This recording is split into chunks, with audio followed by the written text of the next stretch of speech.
This is Social Leopards. I'm Bea. And I'm Beth. A leopard is a solitary creature living in the jungle but often not seen or noticed. Are you a solitary creature trying to navigate the social jungle? This show explores loneliness and the many ways forward. Welcome to Social Leopards. Hello, everybody, and welcome back to Social Leopards. Once again, I'm Beth. And I'm Bea. Hello. Hey there. And today it is just us. Yep. And we are continuing our conversation about emotional wounds. And today our topic is Rejection. Rejection wounds. So I don't know how many of you know exactly what a rejection wound is, so we will ask Bea to define that for us. Okay. This basically occurs when a child feels consistently unloved or unwanted by their caregivers, and it can lead to low self-esteem, difficulties in forming relationships, and a persistent fear of abandonment. So my personal example is my mom, who was a caregiver for us, really prioritized work above everything else, to the point that, as I was telling Beth at one time, I had chicken pox and didn't know, and I was sent to school with the chicken pox, and my mother was extremely upset when the nurse called and told her that I had to come home, which meant that she had to take a day off from work. And so I remember her being extremely angry at me. And after that, I'd say I was really worried about ever getting sick again and wouldn't tell her. So yeah, that was my. Yeah, and I think that could trigger feelings as a child because you don't understand people's motives or the reasons. We all know your story by this time if you're a longtime listener or watcher. But when you grow up as the child of someone who immigrated here, right, that work ethic is really important. And I think as a child, though, you don't really, how much conscious thought did you have in association with that, right? No, of course I did. And I think of course now we have awareness because we're older, we can process it. I don't think it was conscious that she was putting it above taking care of me, but it was more like an unconscious, desperate situation that she had to provide for the family, to the point that she would just, neglect and reject the kids because I had to do this. So it was it wasn't that something she was doing on purpose, but it ended up being that way for me. I felt rejected because I didn't know what was going on at that time. Yeah, and rightly, you're a child. Yeah, and you want your parents to be your caretaker. Yep. And when they don't do the things that you expect, you're trying to process the best you can. So that's just, and I mean, there are much more strong examples of people who abuse drugs or alcohol and are not there for their children, leave them home alone. Oh, yes. Say horrible things to them about children being unworthy. Generationally, children are seen but not to be heard. Yes, and I still true. hear a lot of people who still are troubled by that past of having to behave a certain way, feeling like whatever their priorities were like the least of their parents' concerns. Oh, yeah. I still remember when I was young, I don't know, 7 or 8 years old, and I think I was wanting to talk to my mother, and my grandmother was there, and she said, "Oh, what you have to say is not important. It's my time with your mother right now. Go play. Go play." And I remember also another thing and I remember this significantly. So when I had a daughter, I made sure that she was always my priority. And I remember my mom saying to me, why are you spending so much time with her? You need to relax. She can amuse herself. I said, no, I need to give her quality time. It's a new thing, but our generation really learned what quality time was. Back in the day, I don't think people knew what quality time was and how important it is. I don't think I considered it rejection, but I do remember growing up and being expected to figure out what to do with my Saturday or basically the whole summer. I don't ever remember a time when just my mom and I would play together. Now, we did have, once we got to a certain age, like family game night once a month or so. And there were some Sunday afternoons where I can fondly remember playing Scrabble with my dad in his den. He had an office that he called his den. And happy thoughts like that. But when it came to just playing Barbies, I don't think my mom ever picked up a Barbie and played it with I me. didn't even have one. Oh. I got chemistry sets every year. That's what I got. My cousin had all the Barbies, and I loved going to her house, and we got to play the Barbies. But otherwise, no. It was just a book, chemistry set. What else did I get? I got an exercise bike for Christmas from my father. Was that a hint? I don't know. But yeah. We can go. That'll be a whole nother episode on Yes, you can get rejected in a lot of ways. Obviously, they were not tuned in to what your wants and desires were. Not.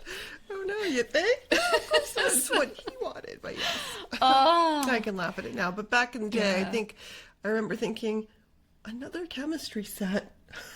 yeah, I can't imagine it. What about you? So you did get Barbies. Good for you. I did get Barbies, but I don't remember anybody playing with them besides me. I would, on a rainy or a snowy day or whatever, I can remember trying to bribe my little brother into playing if we were stuck in the house. But eventually I found friends in the neighborhood to play Barbies with. Yeah, did you have the dream, whatever Barbie's dream mansion? Or I did not get the dream house, no. What about that little van that she had? No, I think I had a horse. Because I did not have Barbies when my daughter was little, I got her all the extra. And I couldn't find Barbie's dream house. I don't think they sold it anymore. Like, I don't know. But I did find the fun van that had music, and it had this sauna or whatever hot tub that would come off the side of it, and it was we were having so much fun with the Barbies. Yes. Oh my goodness, yes. Back to what we're here to talk about. Okay. So rejection is a formidable foe, and its impact can sneak into various aspects of our adulthood, right? Mm-hmm. What are some of the ways that it might show up in our lives as adults? Self-esteem issues. We can definitely feel like we're unworthy, that our abilities are poor, so we're just not really confident in what we're doing because of that. Yeah. And rejection sometimes breeds fear of rejection, right? Yes. So sometimes one of the signs that a rejection wound might be present in your life is that you start to be super cautious or maybe even avoid situations where rejection might be possible. And that's situational, right? Fear of not being part of the group or missing out on a specific opportunity. Absolutely. And I also think that you might not go back to an event where you were previously rejected, which is unfortunate because I think in order to get over that fear, you almost have to go back there and try again. Yeah. Or rewrite the outcome, think in your head like how you can, how it's going to go instead of worrying about the rejection, think this is how it might go. And so to give yourself another chance. But yes, there's a huge fear of future rejection. Yeah. And also trust issues. Trust issues, that's a big one. Yeah, I think that people just then cannot trust that anyone's intentions are actually genuine because you're so afraid of you being rejected that you're not going to trust them. When in that event, then you make them feel that they can't trust you. So it's a vicious circle also. Yeah. And then that can also impact how you form relationships or Absolutely. Avoid them, one or the other, right? Yeah. Or you'll just have superficial ones. We've talked about that before because you don't get past like the person that's just going to say hello to you at the library or at the health club, but after that, they'll never try to engage you in any kind of deep conversations or really try to connect with you because they're afraid that you're going to reject them. Yeah. So another one is perfectionism. It's another way it can manifest, right? The need to avoid that rejection sometimes translate into striving for perfections. As we know, it's almost impossible to do everything 100% right 100% of the time. And so it's an unattainable goal, and that can add stress to your life. And I also think that along with that is then a person who is so afraid of being rejected is going to never say no to a social opportunity. I think that's also a spectrum of perfection where they can never say no. They always have to be there, and if they can't be there, they get so triggered because they feel so badly that they're going to let someone down. Yeah. So I think that's a whole other part of that perfectionism. Oh, yeah, definitely. So what's another one? Isolation. Isolation, yes. Yes, so that's withdrawing from social interaction so that you're going to be more lonely when you're not going to interact with people. But there is the other caveat with that. There are people that are so interesting that they need less social interaction so they feel less isolated. So that's a bit of it's an interesting one. The isolation one, I just wonder about that one. What do you think? I think it just depends. Not everyone with a rejection wound is going to have all of these signs and symptoms. Right. So I think it just depends on the person. I know that withdrawing from social interactions can be the trigger right. or the sign. And that's because they don't want to put themselves out there. They don't want right. to take the risk. And taking risks is a necessary part of socializing and finding new friends. Right. And you can get so afraid of that rejection piece that it literally prevents you from going out, putting yourself out there. Right. Yeah. Yeah. So then there's also over-attachment, yeah. that you're just clinging too tightly to a relationship or situation.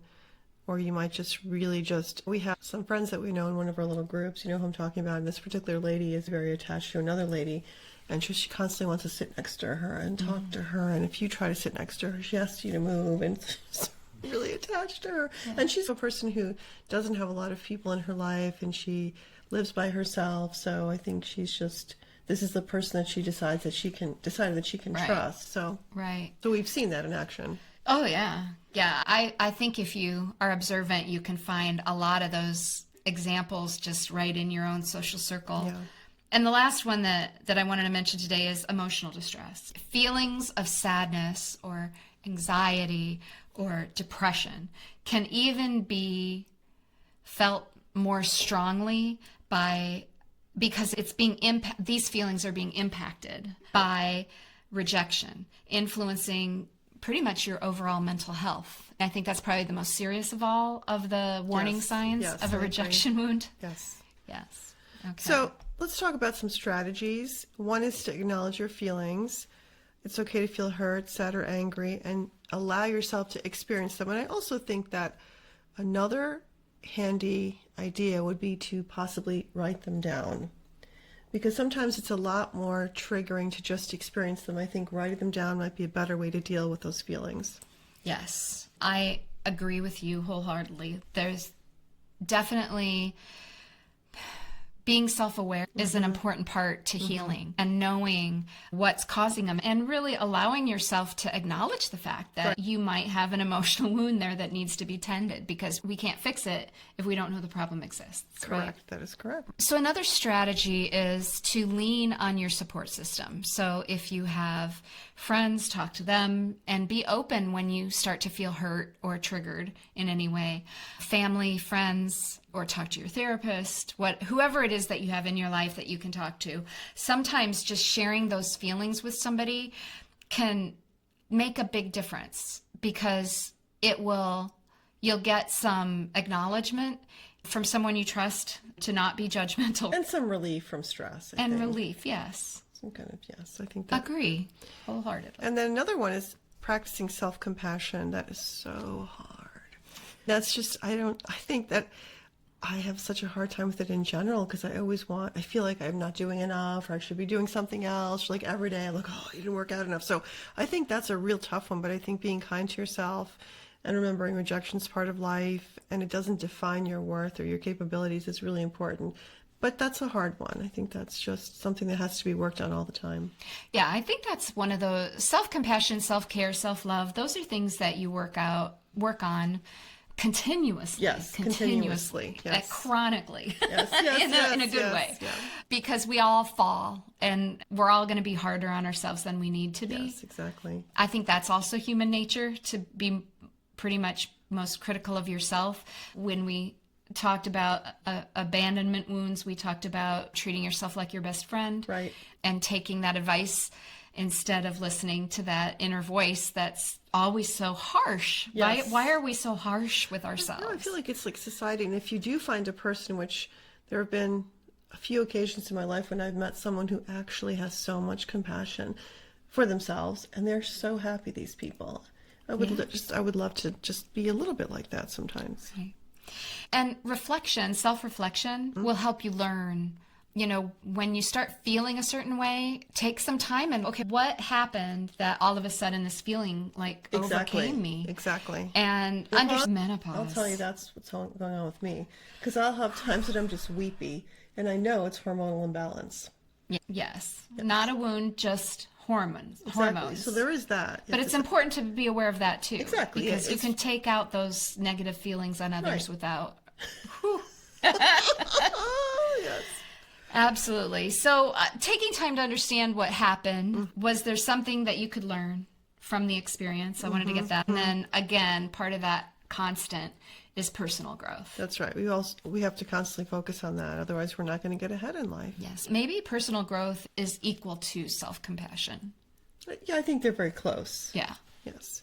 And then, of course, we talked about engaging in self-care activities, doing things that make you feel good and bring you joy. Tennis. I love tennis. What do you like? What do you like to do? Oh my gosh, singing is one of my yes. biggies, and family time, Yes. and being outside, and Yeah, so many. swimming is my sport I per like to se, swim, too. and walking. I think walking in nature is probably one of my other favorites. My husband and I just planned an anniversary trip, so Awesome. we will be going into nature up in Nice. the woods and lakeshore of the state of Michigan. So that'll be nice, and it'll be a kind of a refresher, a relaxer, and just get Nice. energized again. Oh, it's so good. It's very beneficial mentally and physically to walk in nature. They've done research on it, so that's going to be wonderful. How many years? We got married in 2010, but it's 2010, 2020. But we've known each other for 20 years Wow. this year. How wonderful. yeah. Congratulations. Thank I hope you. you have a great time. Yeah, so 15th anniversary and 20 years together. Nice. Yeah. Of course, we also should set new goals. There's a good one. Oh. And you just did, because you guys set a new goal to Yeah. take a trip and walk in nature, and redirecting your energy towards the new goals and aspirations, which helps you shift your focus and create a sense of purpose, like something to look forward to, Yes. basically. Yeah. Absolutely. And then another one is to attempt to embrace the positive parts of yourself and surround yourself with positive influence. It can be uplifting, and it can help you maintain a hopeful outlook. And I think the other thing I want to say about this is, because I've witnessed this recently, and it's really hard when you're feeling down. It's really easy to find other people to sit there and be negative with you. Yes. And there is a time to vent and to let your emotions out, and to be angry, and to be upset, and to be sad, and to be all the things, and to feel all the feels.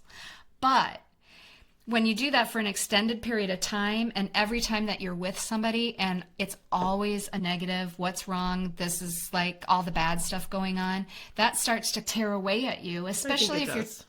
you could be supportive, but if you're the one that's doing that, you've got to recognize that in yourself, and you've got to start finding that balance. Yes, it does. It sucks the life out of you. It does eventually. Or it can. I shouldn't say it always does, but it can. If you're constantly being triggered by everything, that's a sign. And the way to counteract that is to find something positive in your life to replace that, because it isn't healthy to always live in a state of unhappiness. Yes. Or discomfort or uncomfort or whatever you want to say. Frustration, that's the word. Yes. Yeah, I think definitely your hormones, research has shown us that our hormones are triggered by a variety of things, and sadness, frustration definitely decreases the amount of serotonin in your brain, which is the chemical that keeps you at peace and balance. Which is not to say we're always happy, we're not, but it definitely affects those levels, and I think we have to be very careful about being frustrated for long periods of time. Yes, and the opposite of that is cortisol, right? Yep. Because cortisol, and because that's the bad stuff, and you can get addicted to that. And we talked about that way back when with Megan DeVito, and cortisol can trigger you for other things like anxiety and a lot of other just negative all kinds of health consequences. Oh yeah, cholesterol, excess fat in your Yeah, so you just have to be self-aware and find these ways through some of these strategies to try to find that balance. And each one of those will chip away at that emotional wound of rejection and help you find a way to be more centered and okay with yourself, right? Yes. And we talked about this before. Another strategy is meditation. I think that's something, there's all kinds of videos on YouTube that you can look at that would help you understand how to do simple meditations just to calm down and just refocus. Well, and relaxation, I think, of any sort. Meditation might not be everybody's gig, but there are other things you can do to relax. There's Tai Chi, there's Yoga. Yeah, you could do all the things, but spending time to really prepare yourself mentally to make changes is part of it. Focusing in on that pain 100% of the time isn't going to solve anything. So I think that's where we kind of land at this. So I hope that you find some of our strategies helpful as you work on tending to your emotional wounds, especially the emotional wound of rejection.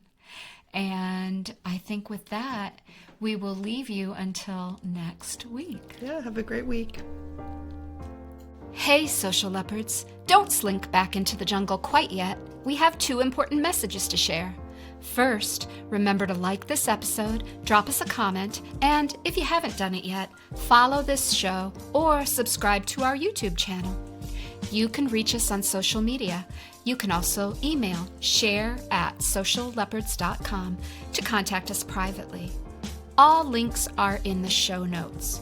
We love and appreciate hearing from those who listen to the show. Second, we want you to know that this show is not intended to be a replacement for professional therapy. If you are struggling or if you need to interact with another person, check out the show notes for resources. Thanks for listening.